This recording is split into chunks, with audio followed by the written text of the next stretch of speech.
Ladies and gentlemen, fight fans all around the world, we're going to talk some boxing. So, we're going to talk a little bit about the pros fighting in the Olympics, what I think about that, and my reasoning for what I think. First of all, I think that that's not a good idea. I don't think pros should be fighting in the Olympics. I think that's a dumb idea, mainly because the pinnacle of the amateur program is the Olympics, right? And the World Championships. So I just don't think that's a good idea at all. Once you are finished with the Olympics and the World Championships, you usually turn pro, right? And the professional boxing, that's where you actually earn your money. You don't earn money with the Olympics. You don't earn money with the World Championships. You get medals. So I absolutely do not agree with a backward sort of way of doing things where you're a pro and then you try and go into the Olympics. I just don't think that's a good thing. I think for many different reasons. One of them is, in a way, a pro fighter facing an amateur who, you have to understand, the amateurs is to gain experience. The amateurs is to gain experience. The amateurs is to develop yourself as a fighter. And the pinnacle of that is the Olympics. Once you reach the pros, now you are still learning. You're going to be a debutante and a prospect and a contender, title contender, titleist, champion, and etc. But at the end of the day, it would really be silly to have someone who has been a world champion go back to the Olympics. Why would you do something like that, first of all? Go back to the Olympics and participate in it. That is an unfair advantage to those people who are in the Olympic program, where they are learners and not experienced pros.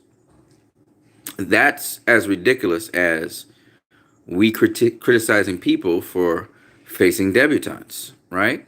If I face a debutante in the pros, and no matter his amateur background, it's seen as unbalanced because I know the pro fighting.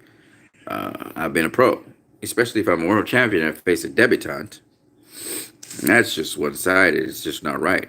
Well, similarly in the amateurs, now this pro goes into the amateurs with a lot of experience in boxing. The amateur program is a little bit different. It's a point system, etc. But at the end of the day, this pro fighter is probably stronger than the amateurs to start with. And then on top of that, that pro fighter has more knowledge of boxing than these amateurs. They're still learning the program. They're at the pinnacle of their amateur program.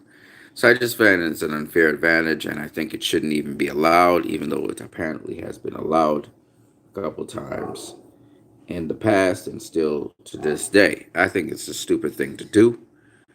I think if I'm hearing the talk that the president of Mexico wanted Andy Ruiz to participate in the Olympics, first of all, Andy Ruiz will have to give up his belts, his heavyweight title belts, to do that. I don't think Andy Ruiz would do something like that. And even if he did, that would be stupid. Because you're going backwards. You're not going forwards. You're going backwards. You have a pro career. You're getting paid to do your pro career. You're doing very well. Why would you do something stupid like that? You're not going to get paid for taking part in the Olympics. Maybe by Mexico you will be, but it doesn't make any sense. It's like just disconnected. You're going backwards, facing competition that's less than the pro competition. Why would you do something like that?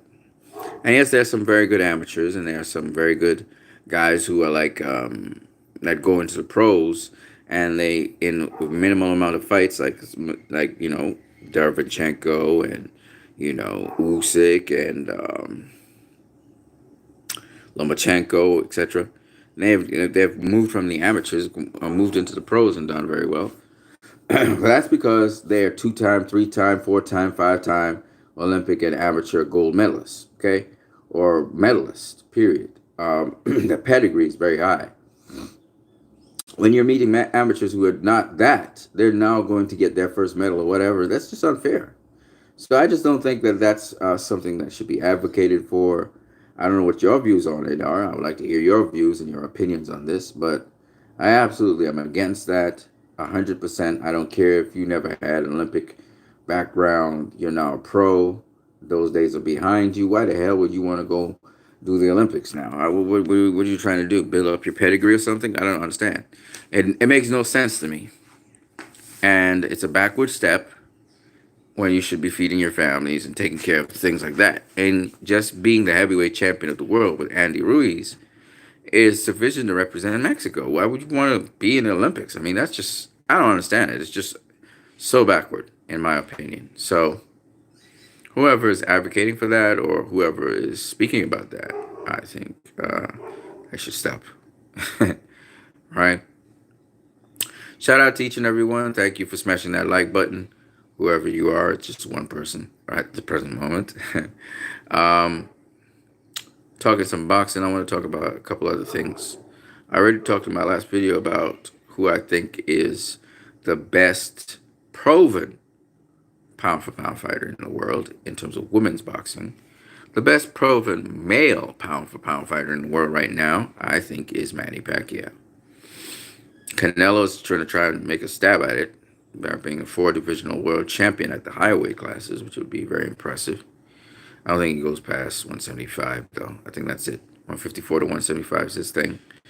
I think he'll do well, and kudos to him, but he's no Manny Pacquiao. Nobody in boxing is doing what Manny Pacquiao is doing. Now, we found out, apparently Errol Spence is going to face Danny Garcia next, which is a little bit of a downer for me because he went on and mentioned Sean Porter rematch, and he talked about Crawford and Pacquiao and that he didn't want the Garcia fight, but I guess higher ups persuaded him otherwise, and that's the fight he's going to have.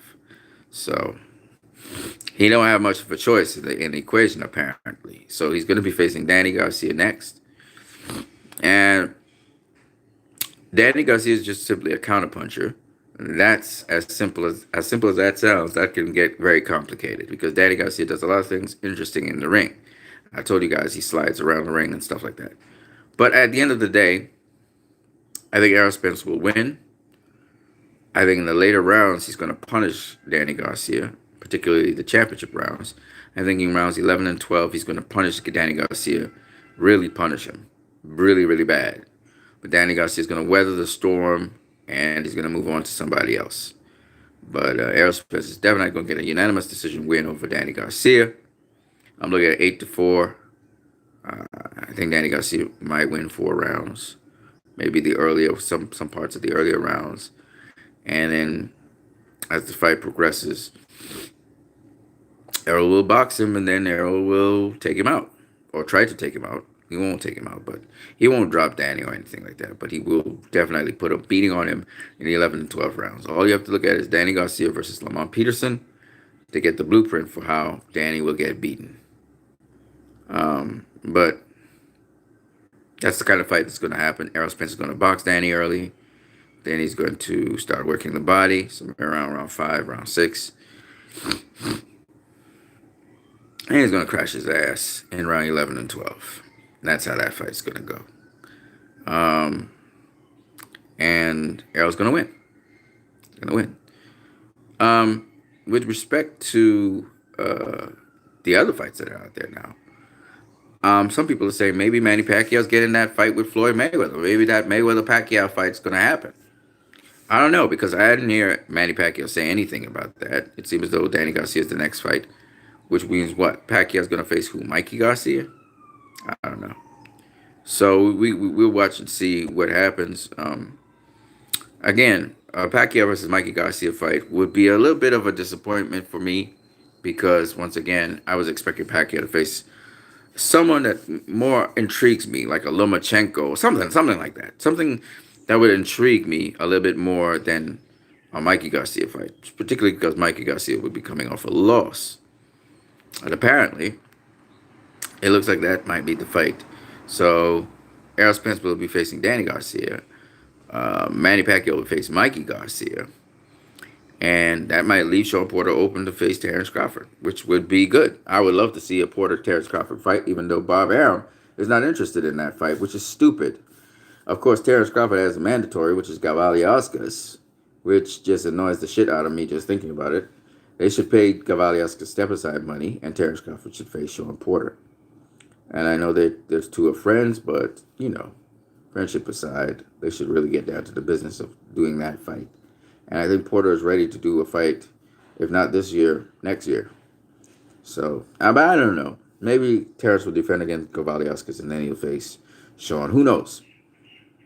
But that would be a good fight, mainly because since everybody's saying that Terrence and Errol are on the same level and they should face each other, and Terrence is all this great skilled fighter, then maybe he should face Sean. And I'm not against that.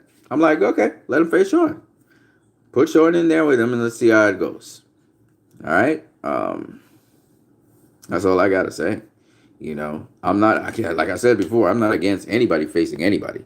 You're not going to ever hear me say, oh, don't put that fighter in with that fighter. No, that fighter should. I'm not protecting any fighter. If the fighter chooses to go in there and face another fighter, then I'm not against the fighter. If the fighter decides that, I was listening to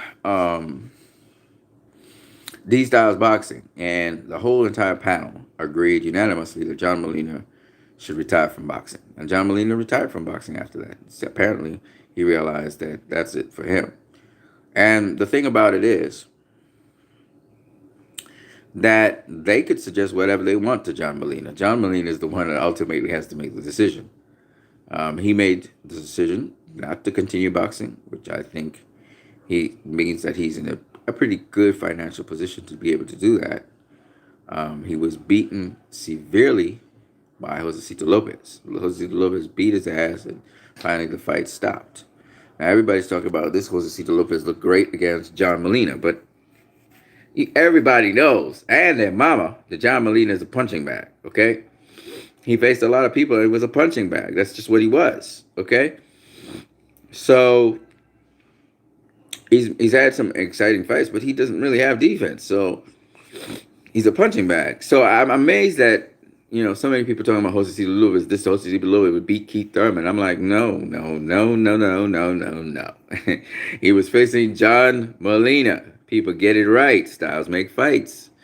John Molina gives you exciting fights, but God damn it, he has no defense. You can't. Josecito Lopez got through to Keith Thurman, right? In the 7th round. Did he do it after that? No, he didn't. So I think a lot of people make a big hoopla about things. I was listening to Joe Cortez with Fear But Firm and his co-host, and they were talking about how they thought that Sean Porter's performance against Ugas, they thought personally that Ugas won that fight. I don't agree with that. I think that Sean Porter won that fight. He was doing the in and out style, and I think he out-jabbed Ugas. I think he also out-boxed Ugas. One thing I do agree with, especially with Joe Cortez, was that I believe that Sean Porter beat Errol Spence Jr. And I'm not the only person saying that. Professional people in the industry have been saying that. And Joe Cortez is another one. And he explained why. And my margin was not as wide as Joe. Joe had the same margin as one of the judges who scored it for Sean Porter. I didn't have it that wide. I had it a little closer because of the knockdown. And I had Sean Porter having it 114, 113. It would have been 115, 113 if he hadn't been knocked down. 7 rounds to 5. Mike Alvarado would win 10 gold medals if pros fight in the Olympics. Possibly. I mean, I can't say no. He was a world champion, or was close to becoming a world champion, something like that. Don't forget to smash that like button. So, when talking about the upcoming fights with I would love to see Porter versus Crawford, because can Crawford do better than Errol Spence did? Because everybody's saying Errol Spence had a hard time with Porter, therefore his stock went down, and they think that his stock went up, but they think that Thurman now has a better chance against him, and Danny Garcia has a better chance against him, and I just don't think so. Like I said before, Danny Garcia doesn't bring to the table what Sean Porter brings to the table. And also, Terrence Crawford doesn't bring to the table what Sean Porter brings to the table. They just don't. Okay? And on top of that, Sean Porter versus Danny Garcia or Terrence Crawford, both of which are contemporaries. Danny Garcia beating Terence Crawford in the amateurs. Terence Crawford beating Danny Garcia in the amateurs. They're contemporaries. I think that both of them get beat by Sean Porter.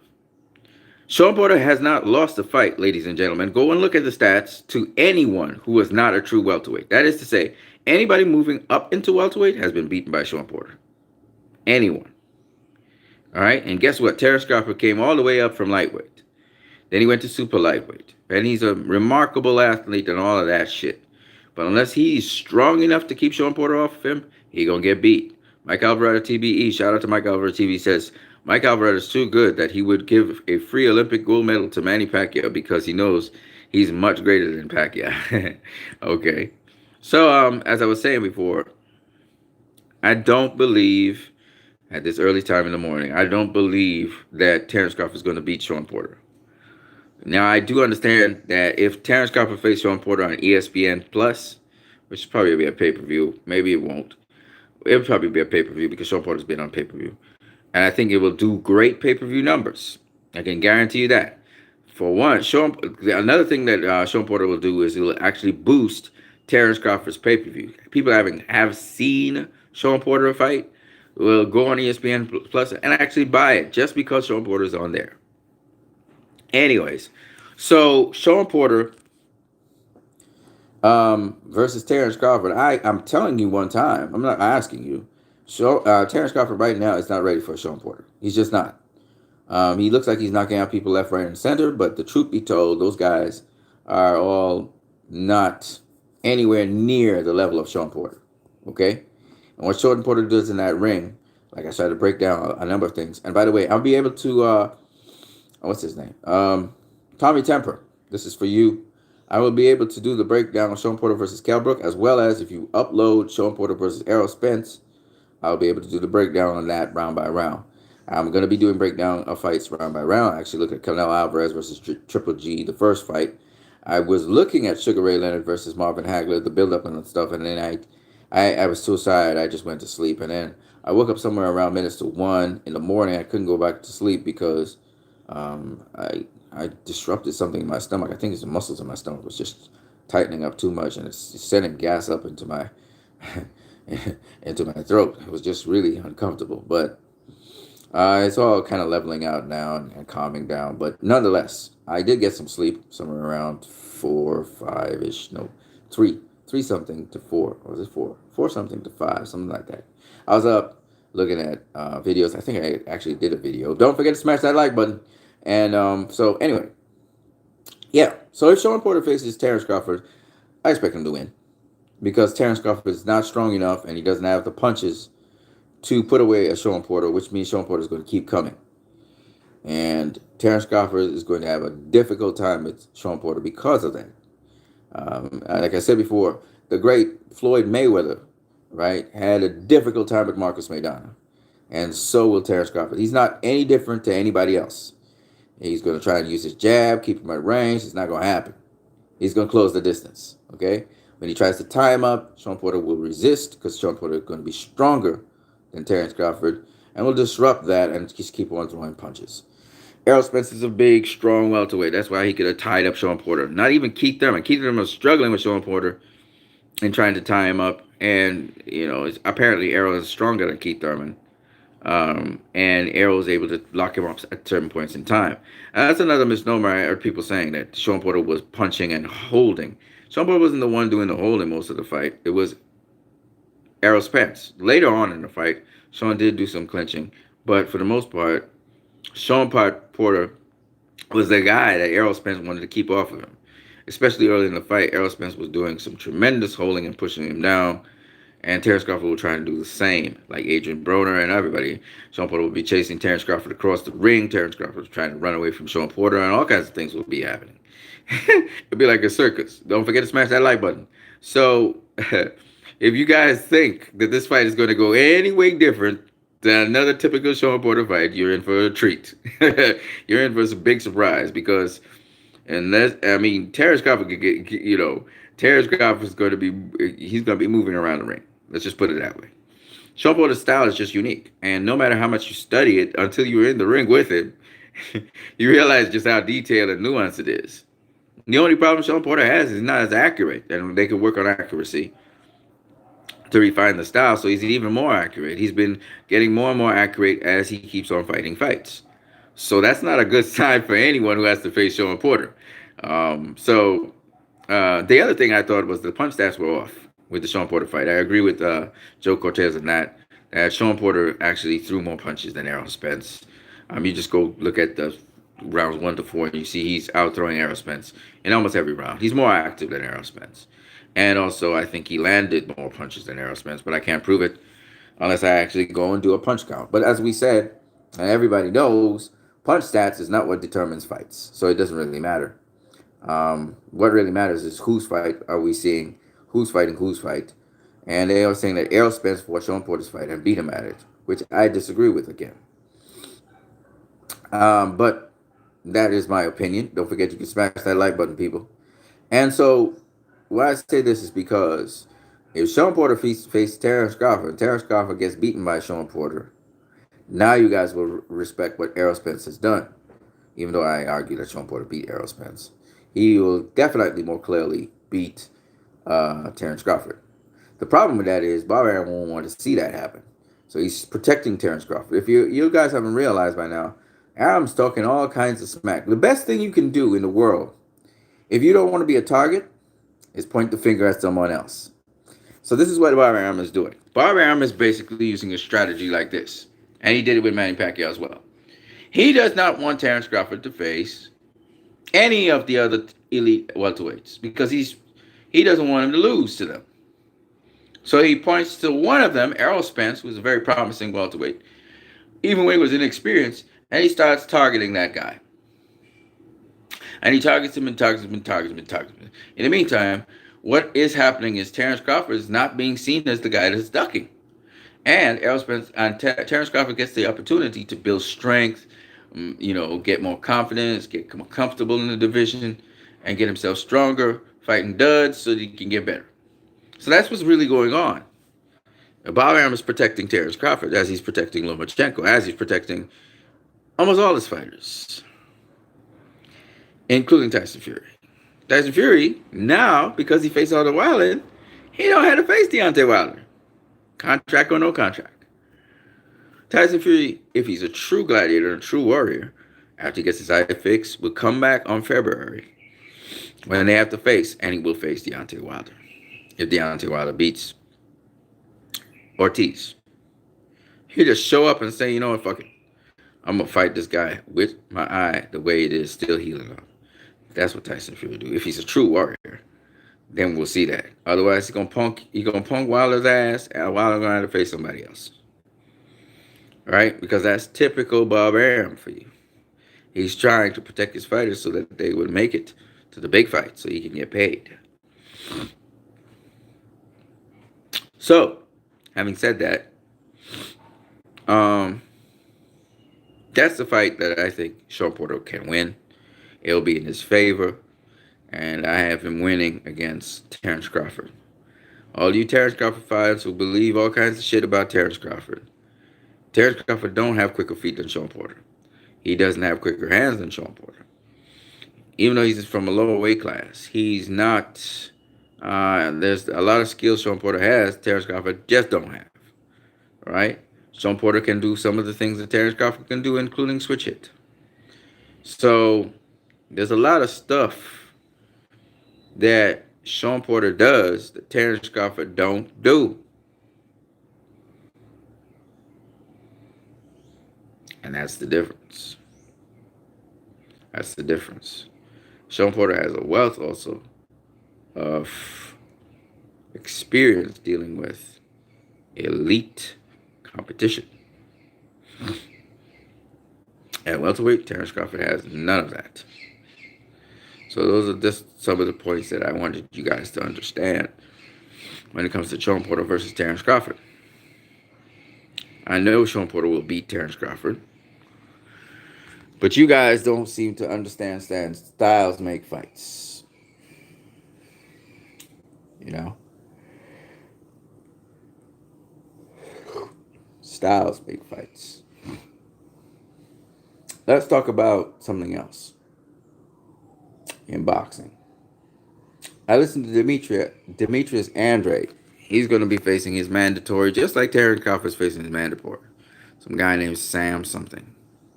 I don't give a fuck about that dude. I don't care about him.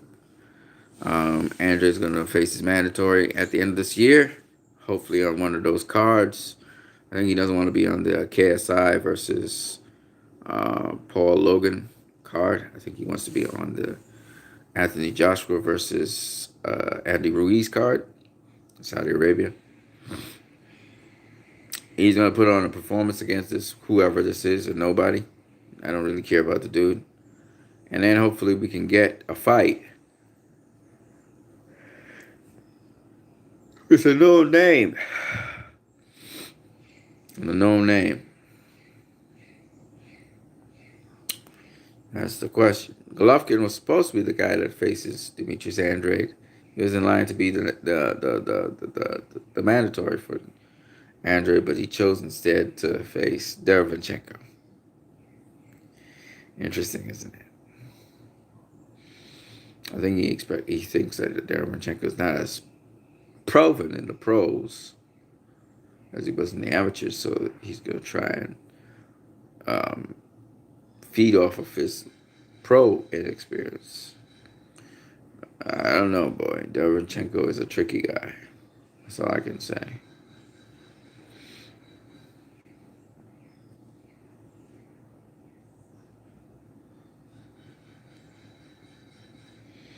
All right, so I'm ready to go to sleep again. I hope that you guys enjoyed that. Usyk's facing somebody who's a no name as well. Don't know that dude that he's facing. I always try to explain to people that it's okay to have stay busy fights or fight to gauge your strength and stuff like that. But that's the one thing I like about Lomachenko. At least he's been facing names. He ain't been facing no name people like these other fighters. And some people say, well, how do you get these no name people to have names? They got to face a name opponent. And I'm all game and agree with that to some degree, except if you are a world champion and there are people out there you're supposed to be able to face and the fans are asking you for that, why are you going back and facing no-namers? That's my point. Anyways, you guys have a great day.